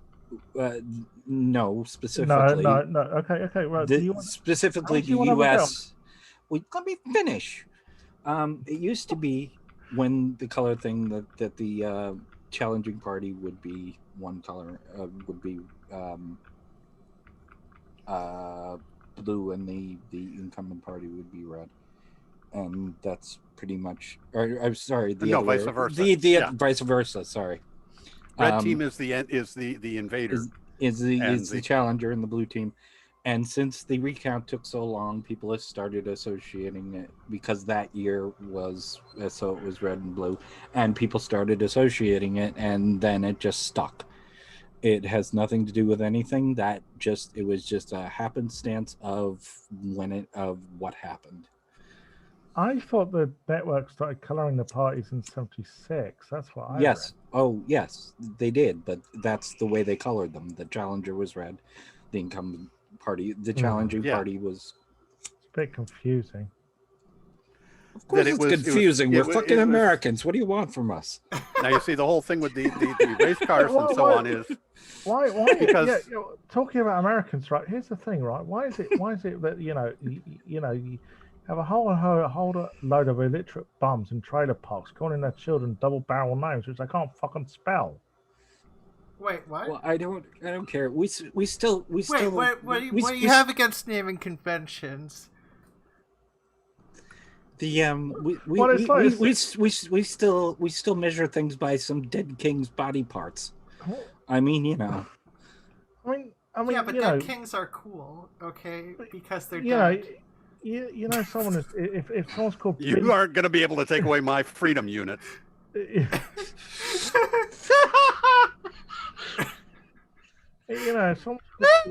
someone's called Billy Bob, you just know they're born in a trailer park. Well, yeah, but that's starting to get into some dodgy ground. The rich versus poor thing. What do you call it? No, I just remember The Simpsons made a joke about it once. Yes. Yeah, but ultimately, when it comes to naming things, I think to some degree, I like to keep. Ideally, I would like to keep my political views, have them have some reason behind it. So, like, if we're talking about like naming conventions, like making fun of why people call themselves a name that you find unusual, it's like, who cares? I mean, my name, if it had I come out in '94 as I had planned, I went to a different state to come out. I was a bit of crazy at the time, so sorry for using the word, but you were a bit crazy at the time. What, you're still not? Yeah, well, So you still I have some problems that have cropped up recently that are difficult. Had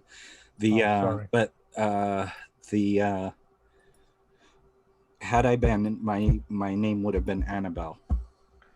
Ah, that's a lovely name. Well, I did add part of it to. I mean, after my great grandmother Angelina, who was my favorite person in the whole world ever. But yeah, so but Annabella's it's very much associated with the South. Yeah. So although I did go to Georgia. Oh, sorry. I was looking to come out, and I was looking for a soul to steal. Looking for a soul to steal, huh? Well, we'll go down to the crossroads with guitar. Oh, you know. My last we're gonna wrap up soon. Yeah, we are gonna wrap up soon. Yeah. But I can just say it. I actually finally put the damn songs up, and the one new song that's there, although they are the good versions of the songs, is a song called "At the Crossroads." Oh, nice. Which was literally where where I made a mistake in a relationship, which is what it's about. But it's I actually have to listen to it again. I don't remember the words very well. But yes, so they're finally up on Chris Abbey Music. I've been promising it for ages, and well, I finally went and did it just before the show tonight, because I remember right now. So let's do this. Yeah, fair. So like you mentioned, we're wrapping up. Where can people find you, Christy? Well, Chris Abbey Music.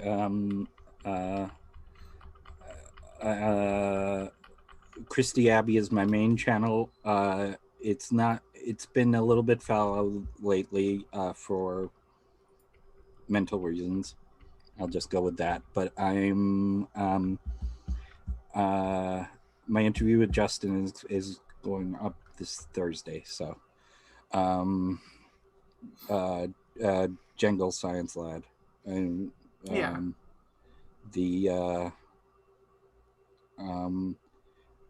and I have the 2 J.K. Rowling things, which I posted my uncut versions of them from the Aaliyah Kai collab.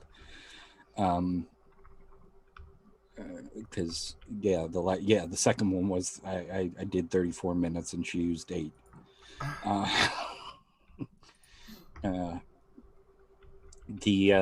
I'm Normality Quake on Twitter. Normality like something I don't recognize, and Quake like earthquake, which I do recognize. And I'm elsewhere. I'm actually a lot more places that I never talk about. There's shit on SoundCloud. There's shit on Bandcamp. There's shit all over the place. But yeah, I mean you're Christy Abbey in most places. I'm Christy Abbey in most places, but for the older stuff, I'm Chris Abbey.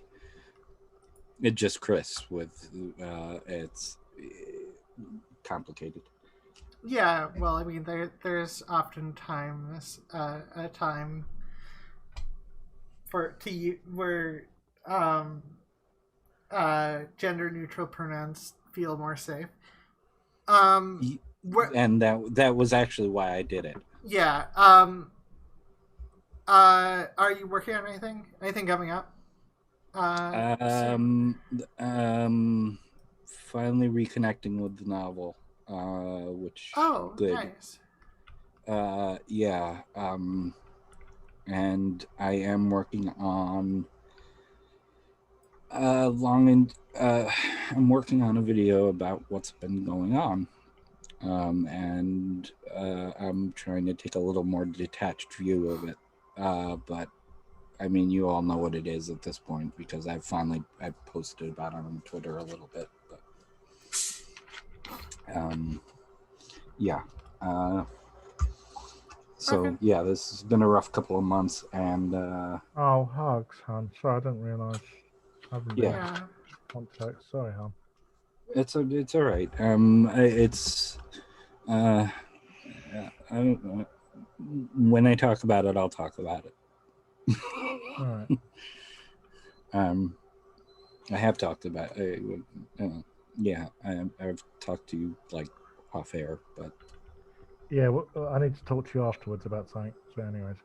okay. Um, Yeah, let's not talk. Let's not say shit like that. Okay. We got to stop Cool. doing that. We'll talk about those while we're. Yeah, it's the secret off-air show. Only the cool kids can join up who happen to be on this show. Yeah. Is that everything? I Or hope everything so. you feel comfortable talking about? Right now, yes, my website is going to be back up relatively soon, so I will probably announce that when it's done. Okay. I am Ozma in the Dark just about everywhere. OzmaInTheDark.com has, I think, most of my links. And I am going to be doing a charity stream on Wednesday, a 12-hour charity stream. I haven't 100% finalized the times, but I am going to do crowdfund charity. I don't know. Given how small I am, I don't expect to be able to do much, but I will try my best. And any money donated that day or the day after will go to those charities, or if like specifically mentioned. On Thursday, I will be talking with wow, it took me way too long for my brain to remember the name of Shay. I'll be talking with Shay and about someone we don't like. Whoever we talked about last week, that's who we're talking about again, because that was initially going to be like 3 things we were going to talk about in like one day, and we got through one video, like, and it took the whole day. No, Yes. Not the whole day, but like the whole time period we had allotted. So like yeah, so Thursday at I believe 2 p.m. Pacific. Yeah. I know your schedule better than you do. Shh. Shh, don't judge me. Anyways, it's on the channel is Transgarter. Yes. Which, yeah. Yeah, and Shape's a wonderful person to talk to. So that's what I'll be doing this week. I know my main YouTube channel doesn't have a lot. I mean, it's possible that I might put another clip of a small part of the charity for trans people onto. I might have a small clip of that in made into video form of part of that because there's a chance that I will force my way into wow, my brain is just dead for names. Rico Rants. A part of I might find a way to force myself into Rico Rants gaming stream and play some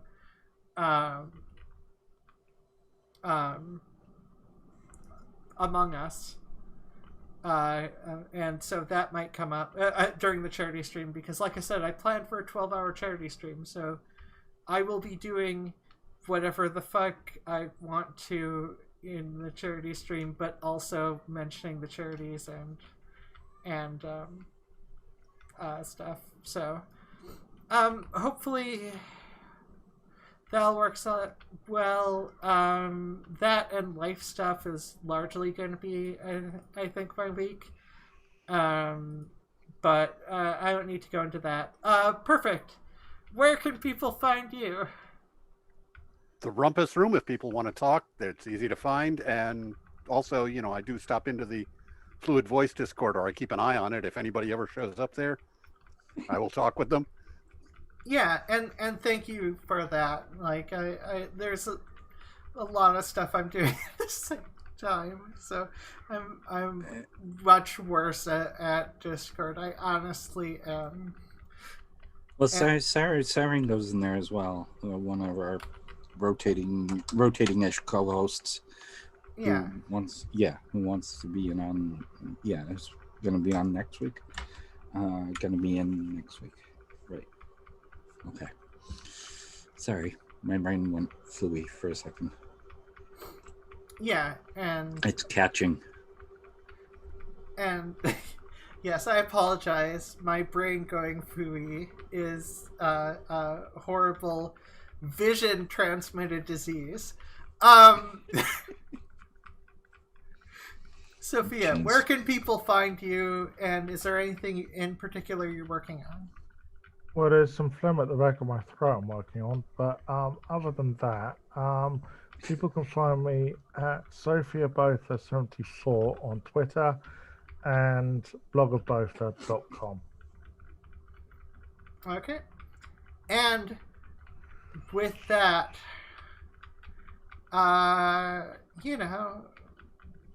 thank you everyone for showing up, and I'll apologize again for the technical difficulties at the start, but we got everything done. It all worked out. Yeah. And have damn it, your voice matters, you matter. Something. I'll just start doing it. That's okay. Your voice matters, your life matters, and you matter. Yes. I will. At some point, I will remember that. At some point. It's an odd construction. It's not the order that people would normally do it, but I wanted it that way. So yeah, you and your fancy writerness. No, yeah. Have a good time, everyone. Bye. Peace out. Hey. Peace.